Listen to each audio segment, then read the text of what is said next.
मेरे आत्म बंधुओं, आप सभी को मेरा सादर नमन है। अपने इस एपिसोड की शुरुआत मैं आप सबसे एक छोटे से प्रश्न से कर रहा हूं और मेरा छोटा सा प्रश्न यह है कि आप कृष्ण को किस रूप में देखते हैं, या यूं कह लीजिए कि आप कृष्ण को क्या मानते हैं। सोच करके देखिए। थोड़ी देर के लिए मुझे लगता है कि चूंकि आप पिछले एपिसोड लगातार सुनते चले आ रहे हैं तो शायद आप विचलित हो जाएं। और यही प्रश्न यदि मैं आपसे राम के बारे में कहूं कि राम को आप क्या मानते हैं, तो आप इसका उत्तर तुरंत दे देंगे। बिल्कुल भी वक्त नहीं लगेगा आपको। इसका कारण क्या है? इसका बहुत ही स्पष्ट कारण है, और कारण यह है कि जो राम का सत्य है वह स्थायी सत्य है, वह एक ही सत्य है। लेकिन क्या कृष्ण का सत्य भी ऐसा ही है? यदि कृष्ण का सत्य भी ऐसा होता तो आपको उत्तर देने में जरा भी परेशानी नहीं होती, लेकिन ऐसा है नहीं। और सच पूछिए तो यही कृष्ण का व्यापक व्यक्तित्व है, कृष्ण की व्यापकता है, कृष्ण की विराटता है। वह विराटता है जो उन्होंने अपने बहुत ही छोटे से रूप में बचपन के दिनों में अपनी माँ यशोदा को दिखा दिया था। माँ यशोदा जब उनका मुंह खोल करके और ये जानना चाह रही थी कि इसने कहीं मिट्टी तो नहीं खाई है, कृष्ण ने मुंह खोला और उस मुंह में माँ यशोदा को विराट संसार दिखाई दिया। और माँ यशोदा कहती हैं कि कृष्ण, तुम अपना ये मुख बंद करो और मेरे लिए तो तुम वही लाडले बेटे बन जाओ। कृष्ण ऐसा ही करते हैं। सोच करके देखिए, यशोदा ने ऐसा इसलिए किया क्योंकि वो कृष्ण को एक बेटे के रूप में ही देखना चाहती थी। यह है कृष्ण की विराटता। और फिर बाद में हम कृष्ण की इसी विराटता को महाभारत के कुरुक्षेत्र में उस वक्त देखते हैं जब वे अर्जुन को अपना विराट स्वरूप दिखाते हैं। देखिए, जब अर्जुन को वे अपना विराट स्वरूप दिखाते हैं तो ऐसा नहीं कि उसमें सब कुछ डरावना ही डरावना है, सब कुछ विकराल ही विकराल है। Not at all. शुरुआत में तो अर्जुन देखता है कि वाह, इनकी कितनी भुजाएं हैं, इनमें हजारों सूर्यों से भी अधिक प्रकाश निकल रहा है, कितने सुंदर हैं, इनके शरीर से सुगंध निकल रही है, कितने अच्छे पदार्थों का लेप है। तो उनके सौंदर्य के दर्शन करता है और इसके बाद फिर वो असौंदर्य के पक्ष में आता है। देखिए, जो सौंदर्य और असौंदर्य है ये हमारे दिमाग की उपज है, और हमारे दिमाग में ये जो उपजा है ये समाज के कारण है। कृष्ण की दृष्टि में कोई सौंदर्य और असौंदर्य नहीं है, सब समान है। कृष्ण तो सब कुछ है। और इससे ठीक एक अध्याय पहले 11वें अध्याय में कृष्ण अपना विराट स्वरूप दिखाते हैं, और 10वें अध्याय में ही तो कृष्ण ने ये बताया है कि मैं ये हूं, मैं वृक्ष में पीपल हूं, तो मैं मनुष्यों में मैं राजा हूं। यही वो बता रहे हैं, मैं सब कुछ हूं। तो मैं सुंदर भी हूं, मैं असुंदर भी हूं। कल्पना करके देखिए कि जो ये कह रहा हो कि मैं सब कुछ हूं, मैं सुंदर भी हूं, मैं असुंदर भी हूं, आप उसे एक सत्य में कैसे बांधेंगे? और यदि ऐसा व्यक्तित्व, ऐसा ज्ञानी, ऐसा दार्शनिक जब किसी के सामने अपनी फिलॉसफी की बात कर रहा है, उसे समझाने की कोशिश कर रहा है, तो वो क्या बताएगा? वो तो अपने जीवन के अनुभव, अपने जीवन के सत्य को ही बताएगा ना। और वही अर्जुन को बता रहे हैं, और जो कुछ भी अर्जुन को उन्होंने बताया गीता के रूप में वही हमारे सामने है। तो मुझे ऐसा लगता है कि सत्य क्या है, इसे जानना हमारे जीवन के केंद्र में होना चाहिए। और यदि एक बार हम सत्य से परिचित हो गए तो बस फिर कुछ जानने की जरूरत ही नहीं है। सब कुछ जाना हुआ होगा, और जब सब कुछ जाना हुआ होगा तो बिन चाहे ही, अनजाने में ही, हमें कुछ करना नहीं पड़ेगा, अनजाने में ही, अनायास में ही हमारे जो एक्शन होंगे, हमारा जो बिहेवियर होगा, हमारे जो थॉट्स होंगे, हमारी जो काम करने की प्रणाली होगी, वो सब उसके अनुकूल होगी। क्योंकि हम अभी भी वही कर रहे हैं, जैसा हम जानते हैं, जैसा हम समझते हैं, उसी के अनुकूल व्यवहार करते हैं, उसी के अनुकूल बात करते हैं, और फिर उसी के अनुकूल काम करते हैं। अगर वो जानना हमारा सही हो जाए तो क्या आपको नहीं लगता कि सब कुछ सही हो जाएगा? इसीलिए मुझे सत्य के बारे में, उस सत्य के बारे में जो कृष्ण का सत्य है, उस सत्य के बारे में जो कृष्ण ने जाने अनजाने, स्पष्ट अस्पष्ट तौर पर गीता में बताया है, उसे मैं आप सबके सामने रखने की कोशिश कर रहा हूं। मैंने शुरू में आपसे प्रश्न किया था कि कृष्ण आपके लिए क्या हैं। मैं अब आपको कुछ सोचने के लिए तत्व देता हूं, पॉइंट्स देता हूं।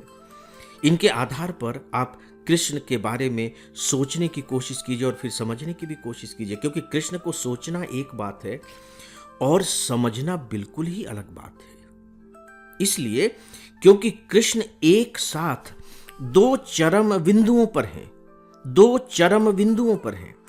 चरम बिंदु का मतलब है कि एक बिल्कुल बिल्कुल नीचे की तरफ है तो दूसरा बिल्कुल बिल्कुल हाईएस्ट पॉइंट पर है।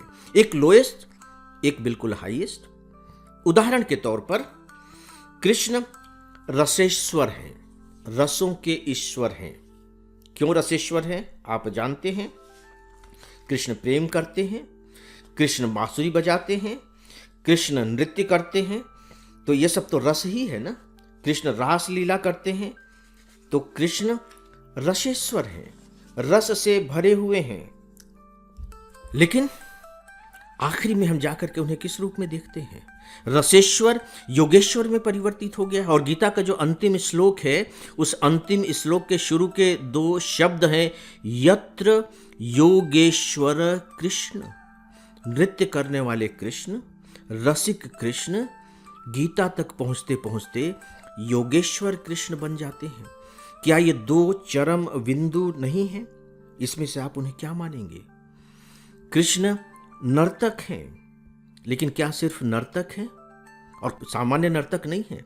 कल्पना करके देखिए, जो नाग के फन पर नृत्य करे, फन पर नृत्य कर रहा है। नाग चुपचाप तो नहीं टिका हुआ है, उसका फन डोल रहा है, और वह बालक कृष्ण उस डोलते हुए फन पर और जहरीले फन पर नृत्य कर रहा है। तो नृत्य की कला समझ सकते हैं कृष्ण की कितनी जबरदस्त होगी। और इतना अच्छा नर्तक योद्धा भी है। जी हाँ, कृष्ण सारथी ही नहीं थे, योद्धा भी थे। उनको गदा का बहुत अच्छा ज्ञान था, वो धनुर्धर भी थे, उनके पास सुदर्शन चक्र भी था, उनके पास पाशुपत अस्त्र भी था। क्या नहीं था? बहुत ही जबरदस्त योद्धा थे कृष्ण। एक तरफ नर्तक, दूसरी तरफ योद्धा। एक तरफ बांसुरी, दूसरी तरफ सुदर्शन चक्र। जिस हाथ में बांसुरी है उसी हाथ में सुदर्शन चक्र है, और उसी हाथ में पांचजन्य शंख है, जिसकी आवाज सुनकर बड़े बड़े वीरों के छक्के छूट जाते थे, पसीना आ जाता था कि अरे बाप रे, ये कृष्ण का युद्ध नाद हो गया है, अब क्या होगा। तो वो नर्तक हैं, रसेश्वर हैं, या योगेश्वर हैं, या योद्धा हैं। वो सन्यासी हैं, सब छोड़ छाड़ करके चले जाते हैं, किसी से बंधते नहीं हैं। गोकुल छोड़ दिया, मथुरा छोड़ दिया, वृंदावन छोड़ दिया, सब कुछ छोड़ दिया, तो सन्यासी ही तो हुए। राधा छोड़ दी, सन्यासी ही तो हुए। माँ यशोदा छोड़ दी, सन्यासी ही तो हुए। लेकिन वो सम्राट भी हैं, वो बकायदे द्वारिकाधीश भी हैं। गजब की बात है, सन्यासी भी हैं और सम्राट भी हैं। वो निष्कपट भी हैं, और मजेदार बात यह है, दुविधा की बात है कह लीजिए, कि वो छलिया भी हैं। वो अजात शत्रु हैं, उनका कोई शत्रु नहीं है। इसके बावजूद उनके शत्रु हैं। जरासंध कृष्ण के शत्रु हैं। उनके अपने मामा कंस तो शत्रु थे ही, और दुर्योधन तो शुरू से ही शत्रु बना हुआ है। तो एक तरफ अजात शत्रु हैं, दूसरी तरफ वो मित्र हैं। क्या हैं क्या नहीं है समझ में नहीं आता।